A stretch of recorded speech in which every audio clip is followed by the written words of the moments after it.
ये सामने वोको होटल है जो इंटरनेशनल स्टैंडर्ड का समझा जाता है। इसके साथ ही ये जद्दा खलील है, ये बिल्डिंग। जद्दा खलील के पीछे ही दयार मतर है, सामने क्लॉक टावर, और ये इब्राहिम खलील रोड है। यहाँ से वॉकिंग डिस्टेंस भी है, 10-12 मिनट में आराम से वॉक करके जा सकते हैं हरम शरीफ। और शटल सर्विस की भी सहूलत यहाँ से है, और बाकी भी यहाँ से सरकारी बसें वगैरह गुजरती हैं। ट्रैफिक जैसे नज़र आ रही है, ये भी सरकारी गाड़ी है।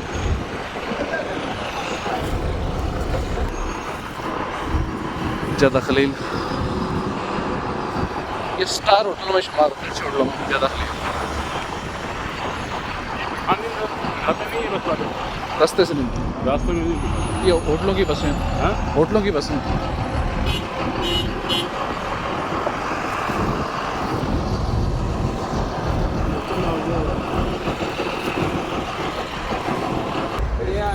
ये जद्दा खलील होटल, ये सामने मिसफला कुबरी जहाँ से ऊपर से गाड़ियाँ गुजर रही हैं, और बाकी कुबरी से अंदर बाकी होटल्स हैं।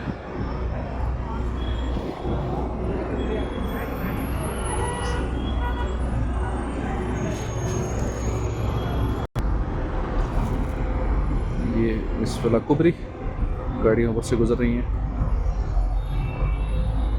और ये कुछ होटल्स हैं। और यहाँ सामने जद्दा खलील, वोको, पीछे दयार मतर।